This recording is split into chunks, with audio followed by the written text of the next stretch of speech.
betulkah kemudian dikte dari public opini, dari netizen kemudian mengarahkan penyidikan polisi berlanjut atau tidak berlanjut sebetulnya? Ya harus berterima kasih kalau ada kontrol sosial begitu kan. Misalnya di film itu juga ditanggapi dengan hati dingin, kepala dingin, ada apa ini kan gitu. Kalau itu bisa dijawab bahwa film itu hanya fiksi, ya sudah. Tapi kalau misalnya itu mengarah pada suatu kejadian, ya mau nggak mau harus ditelusuri. Jadi mungkin ada kejanggalan-kejanggalan bisa ditemukan. Justru Polri sekarang lebih bagus kan ada Propam. Oke. Nah, Propam itu seharusnya yang ahli-ahlinya di sini melihat apakah yang disampaikan masyarakat itu memang benar dilakukan oleh oknum Polri atau tidak di situ. Jadi memang Propam ini ke depan punya beban berat untuk bisa mengamankan Polri, mengamankan anggota Polri, mengamankan anggota masyarakat. Jadi tidak hanya untuk Polri sendiri, tapi benar-benar Propam itu ya yang bawa reksa Polri untuk mengawasi Polri supaya ya ke depan tuh baik dan benar, kira-kira gitu. Kalau catatan Pak Ugro terhadap penanganan kasus ini selain soal lebih ke prosedur, apa lagi sebetulnya? Ya saya melihat dari komunikasi saya dengan pengacara ya. Jadi biasanya kalau ada kejadian itu polisi menganalisa ini kejadian apa. Karena dalam peristiwa kecelakaan pun kadang-kadang ada juga terjadi pembunuhan. Seperti yang terjadi kecelakaan mobil seorang anggota militer pernah ya. Terus kemudian korbannya dibuang ke jurang, itu kan juga pembunuhan yang direncanakan. Tadinya hanya kesenggol aja selesai, tapi dibuang, itu kan perencanaan sesaat loh ya. Tapi kalau melihat terhadap Eki dan Vina, saya melihat kacamata reserse saya dulu, kenapa bapaknya tidak berperan aktif sesuai dengan hukum acara pidana? Bapaknya di reserse narkotik. Kenapa dia mengajak Diga Akbar misalnya harus ke Polres menunjukkan jaket, helm sama sepeda motor? Kan bapaknya bisa menunjukkan di situ. Jadi kejanggalan-kejanggalan yang banyak di situ mungkin perlu diklarifikasi apakah ke depan nanti hal ini bagaimana menempuhnya, karena mungkin tadi sudah dari Pak Sandi juga ada salah gerasi sudah diajukan. Nah, itu proses hukum seperti itu, karena waktu saya Kapolda Sulawesi Tengah, gerasi itu Undang-Undang Gerasi nomor 22 tahun 2002 itu bisa diajukan 2 kali gerasi. 2 tahun setelah gerasi pertama ditolak diajukan kembali ya. Mudah-mudahan apa upaya yang ditempuh ini bisa mencapai seperti itu.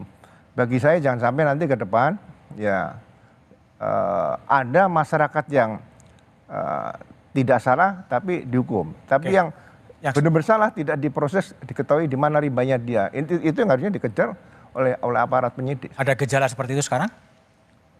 Ya saya belum melihat seperti itu, tapi ini harusnya kalau melihat berkas perkara kasus pembunuhan yang direncanakan katanya, ya kan? Kalau pembunuhan direncanakan terhadap Eki dan Vina, ini pasti pembunuhan yang direncanakan benar, karena korbannya si luka yang terdapat pada Vina ini itu kan ada keluar darah dari kemaluan yang bersangkutan, darah segar loh ya. Ya, kemudian di situ ditemukan ada sperma. Gimana bisa ditemukan sperma kalau darah segar keluar terus? Ini mungkin saya selalu katakan perlu tim gabungan pencari fakta supaya dokter forensik dari LKUI itu dilibatkan. Ini menarik untuk jadi suatu buku. Ya, suatu saat kalau ketemu jadi pelaku, buku ya. Oh iya, jadi buku mungkin lebih hebat daripada buku James Bond ini. Oke, baik. Itu aja. Oke, Yudhya. Jadi Yudhya Alamsyah. Jadi setelah kasus seperti ini, harapan lagi apa dari Anda setelah kemudian klien Anda kemudian mencabut keterangannya di depan kepolisian? Ya, harapan dari klien kami sih yang pertama yaitu mengungkapkan kronologis yang sebenarnya. Yang kedua, ini juga klien kami ini tidak ada yang mengenal para pelaku yang masih di dalam maupun yang di luar, termasuk dengan tersangka yang baru ditangkap, yaitu Peggy Setiawan. Nah, ini yang menjadi catatan buat kami ini. Klien kami ini emang dari awal tidak pernah dipanggil untuk pemeriksaan, akan tetapi langsung diminta untuk keterangannya. Nah, ini kami lihat dari awal juga sudah bukan simpang siur lagi. Ini sudah carut marut, ini pemeriksaan dari awal. Ya, kami menggali dari Akbar sendiri, dari pemanggilan tidak ada, diperiksa, dibawa langsung diperiksa dan disodorkan beberapa poin yang harus diiakan dengan ada konsekuensi bahwa ada orang yang melihat kamu. Nah ini kan ada suatu penekanan-penekanan. Nah ditambah lagi pada saat pemeriksaan di persidangan. Nah ini bukan suatu saut marut di kepolisian saja, tapi ini kok di peradilan pun ini terlihatlah ada banyak keganjilan. Contohnya bahwa Liga Akbar ini kan dijadikan saksi pada saat perkara Sakatata. Nah Liga Akbar ini dijadikan saksi, diminta keterangannya oleh pengadilan di perkara Sakatata. Akan tetapi di dalam putusannya bahwa kesaksian Liga Akbar ini sama sekali tidak ada. Nah ini yang menjadi perkara ini menjadi sangat carut marut. Ini yang harus arah mana? Apakah benar ini sudah dilakukan secara hukum atau ada suatu kepentingan? Baik, Bung Yudya, saya ke Liga Akbar ya, Bung Liga Akbar. Apakah pencabutan keterangan Anda ini setelah kemudian ini menjadi ribut, menjadi viral dan kemudian Anda kemudian memilih mencabut atau apa sih sebetulnya? Sebetulnya karena saya ingin mengungkapkan yang sebenarnya saja, Pak. Bahwa saya itu emang tidak tahu kronologi yang seperti yang dikatakan itu, Pak. Tidak tahu sama sekali? Tidak tahu sama sekali. Oke, lalu adakah keterangan lain yang sudah Anda sampaikan di tahun 2016 yang juga akan Anda cabut lagi? Oh, tidak ada. Sudah cukup itu, Pak. Oke, baik. Liga, thank you. Bu Yanti, tadi... Kenapa? Ada sedikit ditambahkan bahwa Liga Akbar ini pada saat tahun 2016 itu diperiksa cuma satu kali. Diperiksa cuma satu kali? Satu kali BAP. Oke. Satu kali BAP, tapi kesaksiannya itu ada di 3 perkara. Oke, di split ya. Oke, baik. Oke, baik. Bu Yanti, jadi tadi kan ada penjelasan dari Pak Sandi kan mengatakan bahwa ini sudah dilimpahkan ke kejaksaan. Nah, optimisme Anda untuk pra peradilan seperti apa kemudian? Bukan berarti dilimpahkan ke kejaksaan itu bahwa pra peradilan akan gugur. Iya, karena kalau pra peradilan itu gugur apabila sudah ada sidang material, iya pengadilan. Dan saya juga mohon izin ke Pak Sandi, saya mau bertanya untuk prosedur ditetapkannya sebagai DPO itu apa? Karena dalam DPO di putusan inkrah itu alamat Peggy alias Peron adalah di Banjarwangunan. Kenapa faktanya itu yang ditangkap Peggy yang berada di Kepongpongan. Nah itu. Nah saya makanya ingin juga bertanya ke Pak Sandi, izin apakah prosedur ditetapkannya DPO itu apa saja begitu. Makanya kan di sini banyak kejanggalan-kejanggalan, kemudian di BAP Parudiana pun dikatakan bahwa di situ ada penusukan oleh samurai. Nah itu samurai pun tidak pernah ditunjukkan, adakah di situ sidik jari Peggy Setiawan, bukan Peggy alias Perong. Kemudian kami pun melihat bahwa kejanggalan-kejanggalan itu dari fakta di persidangan DPO itu, dari putusan inkrah itu adalah usia, dari usia pun berbeda, dengan ciri-ciri tubuh Peggy pun berbeda, dan kenapa DPO itu tidak ditunjukkan sketsa wajah seperti itu. Makanya di sini kami menganggap bahwa ini adalah banyak kejanggalan-kejanggalan dan dikatakan bahwa ini ada rekayasa. Kenapa pada saat 2016 pada saat Peggy itu digeledah tidak dilakukan pemanggilan secara patut, itu kan seperti itu. Dan beberapa kejanggalan kami pun dilihat di sini. Kenapa Peggy ditetapkan sebagai tersangka itu pada tanggal 22 Agustus sebelum diadakannya pemeriksaan saksi-saksi. Pemeriksaan saksi-saksi dilakukan pada saat setelah ditetapkannya Peggy sebagai tersangka. Oke, banyak pertanyaan. Oke, Pak Sandi mau merespon dulu soal salah alamat dan salah prosedur tadi? Terima kasih atas masukan dan sarannya. Kami anggap itu saran bagi kami. Pada prinsipnya bahwa penyidik melaksanakan proses penyidikan pasti sudah penuh dengan kehati-hatian.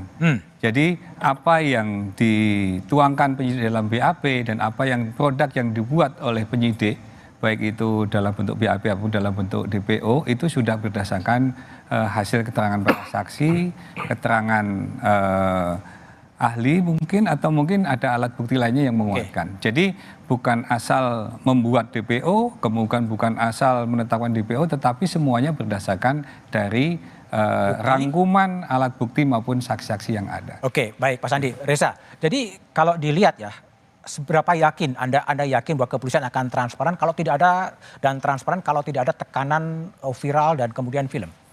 Entah apa alasannya, saya menangkap kesan kuat bahwa Polda Jabar ini berulang kali memposisikan dirinya justru berseberangan dengan pengadilan negeri. Berseberangan dengan pengadilan negeri. Ya. Pertama terkait tadi disampaikan oleh Mas Saiful. Ketika Majelis Hakim di pengadilan negeri menyatakan ada 3 DPO, Polda Jabar tanpa lewat proses hukum apapun menganulir 2, tinggal 1 DPO saja. Oke. Itu ternyata bukan satu-satunya saja.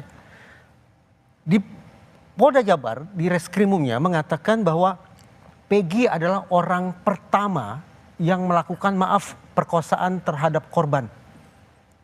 Padahal putusan pengadilan mengatakan Peggy meraba-raba dan menciumi korban. Oke, cukup. Oke. Apa penjelasannya sampai kemudian Dirkrimum Polda Jabar mengatakan bahwa sudah terjadi ruda paksa.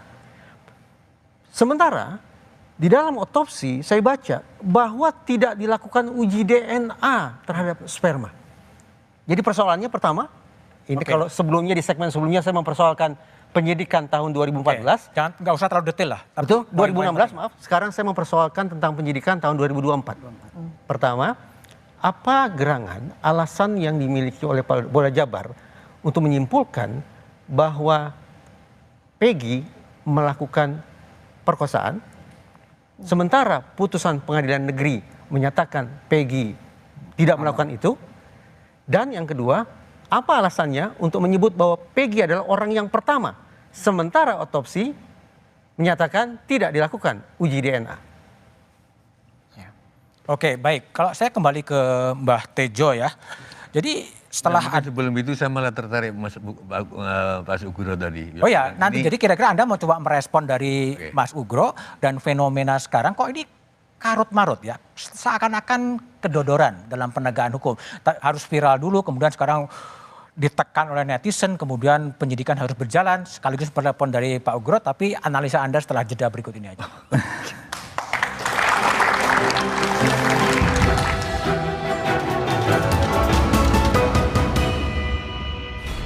Pembunuhan Vina dan Eki di Cirebon masih menyisakan teka-teki. Fakta dan keterangan baru bermunculan, mulai dari saksi hingga tersangka dan terpidana yang mencoba melawan demi mencari keadilan. Di tengah instruksi Presiden Jokowi, penanganan kasus harus transparan. Akankah peristiwa pembunuhan 8 tahun silam ini berhasil tuntas diungkap? Simak pembahasannya dalam Satu Meja The Forum, Rabu 19 Juni pukul 8:30 malam, live di Kompas TV. Pembunuhan Vina dan Eki di Cirebon masih menyisakan teka-teki. Fakta dan keterangan baru bermunculan, mulai dari saksi hingga tersangka dan terpidana yang mencoba melawan demi mencari keadilan. Di tengah instruksi Presiden Jokowi, penanganan kasus harus transparan. Akankah peristiwa pembunuhan 8 tahun silam ini berhasil tuntas diungkap? Simak pembahasannya dalam Satu Meja The Forum, Rabu 19 Juni pukul 8:30 malam, live di Kompas TV. Pembunuhan Vina dan Eki di Cirebon masih menyisakan teka-teki. Fakta dan keterangan baru bermunculan, mulai dari saksi hingga tersangka dan terpidana yang mencoba melawan demi mencari keadilan. Di tengah instruksi Presiden Jokowi, penanganan kasus harus transparan. Akankah peristiwa pembunuhan 8 tahun silam ini berhasil tuntas diungkap? Simak pembahasannya dalam Satu Meja The Forum, Rabu 19 Juni pukul 8:30 malam, live di Kompas TV. Pembunuhan Vina dan Eki di Cirebon masih menyisakan teka-teki. Fakta dan keterangan baru bermunculan, mulai dari saksi hingga tersangka dan terpidana yang mencoba melawan demi mencari keadilan. Di tengah instruksi Presiden Jokowi, penanganan kasus harus transparan. Akankah peristiwa pembunuhan 8 tahun silam ini berhasil tuntas diungkap? Simak pembahasannya dalam Satu Meja The Forum, Rabu 19 Juni pukul 8:30 malam, live di Kompas TV. Pembunuhan Vina dan Eki di Cirebon masih menyisakan teka-teki. Fakta dan keterangan baru bermunculan, mulai dari saksi hingga tersangka dan terpidana yang mencoba melawan demi mencari keadilan. Di tengah instruksi